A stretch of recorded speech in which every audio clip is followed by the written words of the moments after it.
बिस्मिल्लाहिर्रहमानिर्रहीम। अस्सलाम वालेकुम। आप देख रहे हैं मैथ यासिर रफ़ात। दी स्टूडेंट एक्सरसाइज 1.3 क्वेश्चन नंबर 1 के रिमेनिंग पार्ट्स आपसे शेयर करने जा रहे हैं। देखिए, आपको इसके फैक्टर्स बनाने हैं, ठीक है ना। तो अब यहाँ पर आप इसकी मिडिल टर्म तो ब्रेक कर नहीं सकते, तो फिर हमारे पास कौन सा तरीक़ेकार रहता है, सिंथेटिक डिवीजन। तो हम लेट कर लेते हैं कि ये पी ऑफ जेड की इक्वल है। अब सिंथेटिक डिवीजन को हमने अप्लाई करना है। तो सिंथेटिक डिवीजन एक मेथड है जिसमें हम इसके फैक्टर्स को फाइंड करना सीखते हैं। तो पहला काम क्या करेंगे, पहला काम आप करेंगे जो कांस्टेंट आपको दिया हुआ है, जो कांस्टेंट आपको दिया हुआ है, यहाँ कांस्टेंट क्या है, 6 मीन्स विदाउट वेरिएबल जो होता है, उसके आपने प्लस पहले फैक्टर्स फाइंड कर लेने, plus minus 1, plus minus 2, plus minus 3, plus minus 6। मैंने क्या कहा, जो कांस्टेंट है उसके आप पहले फैक्टर्स फाइंड कर लें, फिर 1 बाय 1 इसको यहाँ पुट करेंगे, जिस पे रिजल्ट 0 आएगा वो उसका पहला फैक्टर होगा, और उससे फिर हम सिंथेटिक डिवीजन से अप्लाई करना सिखाएंगे आपको। तो पहले z की वैल्यू पुट कर लेते हैं 1, 0 नहीं आया तो फिर -1 पुट करेंगे, फिर 2, फिर -2 वगैरह, फिर आगे चलते जाएंगे इस तरह से। ये मैंने z की जगह 1 पुट कर लिया।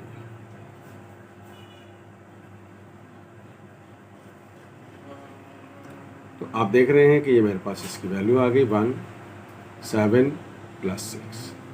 तो 1 प्लस 6 कितना होता है, 7। तो आपने देखा कि 1 पे मेरे पास इसका आंसर 0 आ गया। तो इसका मतलब क्या हुआ कि z इज इक्वल टू 1 जो है इसका क्या है, फैक्टर। अब आइए हम सिंथेटिक डिवीजन को बताते हैं कैसे अप्लाई करना है।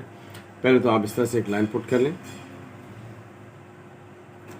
जिससे डिवाइड करना है, जो फैक्टर आपने फाइंड किया उसको यहाँ लिखें।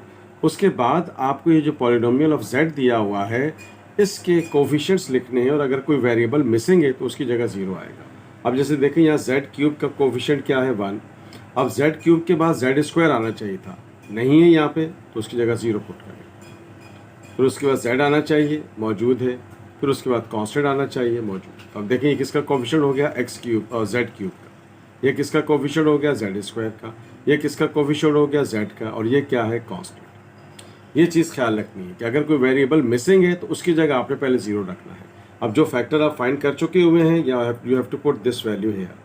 अब सिंथेटिक डिवीजन कैसे अप्लाई करते हैं, पहला नंबर एज इट इज़ आएगा। अब 1 को 1 से मल्टीप्लाई किया तो 1 आया, 0 में 1 ऐड करेंगे तो 1 आ जाएगा। 1 को 1 से मल्टीप्लाई किया 1 आएगा, -7 में से 1 निकलेगा तो -6 बचेगा। अब -6 मल्टीप्लाई बाय 1, -6, ये आ गया 0। अब ये जो चीज़ बच गई है ये क्वोशंट कहलाएगा, ये रिमाइंडर कहलाएगा, ठीक है। अब ये ख्याल रहे कि जब आपने स्टार्ट किया था तो ये z³ का कोफिशिएंट था, ये z² का था, ये z का था, ये कांस्टेंट था। जब आपने एक डिवीजन परफॉर्म कर ली तो आपके पास क्या हो गया, अब हमारे पास क्वोशंट है। अब क्वोशंट आपने फाइंड कर लिया तो अब ये क्या होगा, ये पहले क्यूब था तो अब स्क्वायर हो जाएगा। तो ये हो गया z² प्लस z -6। ये मेरे पास आ गया क्वोशंट, ठीक है ना। ये हमारे पास क्या आ गया, क्वोशंट आ गया। तो अब आप देखें कि हमने जो हमें क्वेश्चन दिया हुआ है वो ये था, z³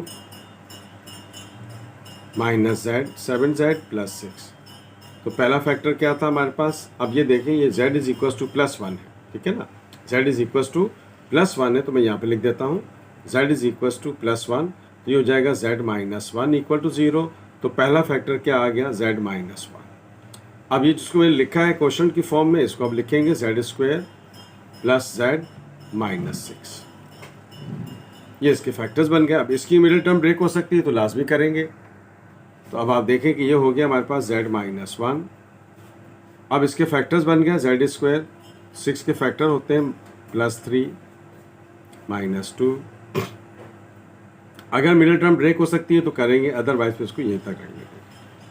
तो ये हो गया आपका z, आपका कॉमन आ गया यहाँ से, ये हो जाएगा z +3। यहाँ से -2 कॉमन आ गया तो ये आपके पास बच गया z +3। तो ये मेरे पास आ गया z -1। ये z +3 कॉमन आ जाएगा तो ये हो गया z +3, z -2। ये मेरे पास इसके फैक्टर्स बन गए। तो डियर स्टूडेंट्स, इसमें हमने आपके साथ डिस्कस किया how to apply the synthetic division to make the factors of the given P of Z. अब आइए इसके अगले पार्ट पे चलते हैं। ओके स्टूडेंट्स, तो हम इसको लेट कर लेते हैं। ये पी ऑफ जेड है।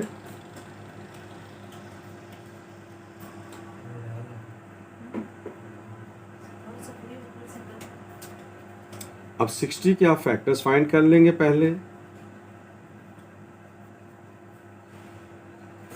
Plus minus 1, plus minus 2, plus minus 3, तो और भी सारे आ जाएंगे। बहरहाल हमें शुरू के 2-3 नंबर चाहिए होते तो लिख लिए, इतना लंबा चक्कर चलाने की जरूरत नहीं है। आपने ज़हन में रखना है कि 60 के फैक्टर्स फाइंड करने हैं, ठीक है। तो अब आप पहले z इज इक्वल टू 1 रख के पुट कर ले। 1 का क्यूब 2, 1 स्क्वायर 23 प्लस 1 माइनस 60। तो अब आप देख रहे हैं कि इसको अगर आप सॉल्व करेंगे तो 1 हो गया, प्लस 2 हो गया, माइनस 23 माइनस 60। तो आप देख रहे हैं कि नॉट इक्वल टू 0 आया। 2 रख के चेक कर लेते हैं, 3 रख के चेक कर लेते हैं।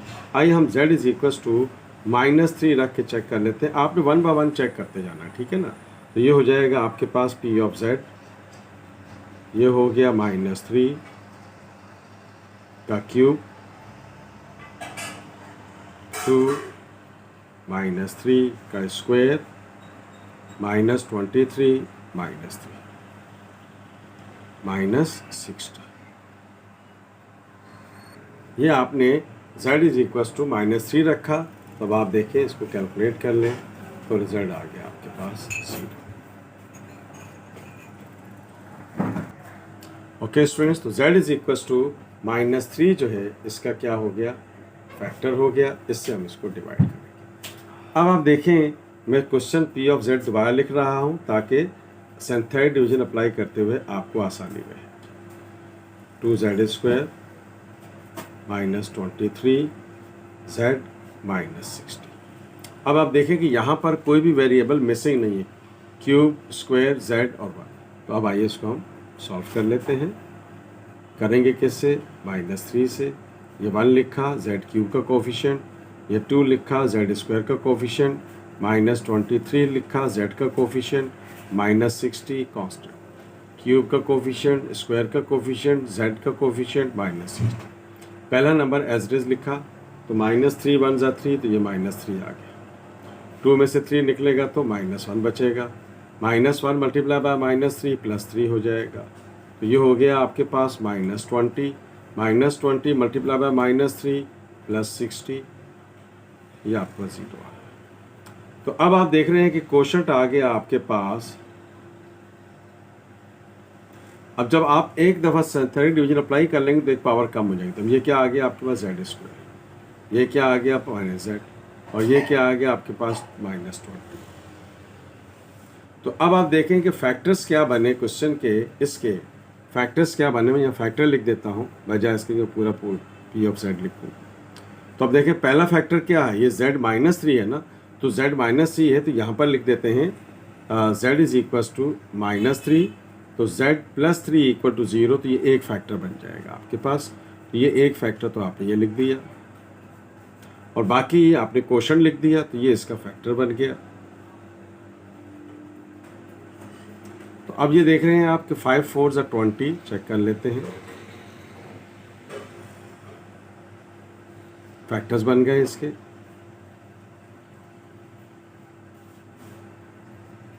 मिडिल टर्म ब्रेक कर ली, तो ये मेरे पास आ गया इसका रिजल्ट। z कॉमन ले लेते हैं, 4 कॉमन ले लेते हैं, तो ये मेरे पास आ गया z +3, z -5, z +4। तो these are the factors of the given p of z। These 2 parts हमने आपके साथ डिस्कस किए हैं आज के लेक्चर में। How to apply the synthetic division to make the factors. If you like this video, please share it and subscribe my channel. Math Yasir Fat. Thank you so much. Allah Hafiz.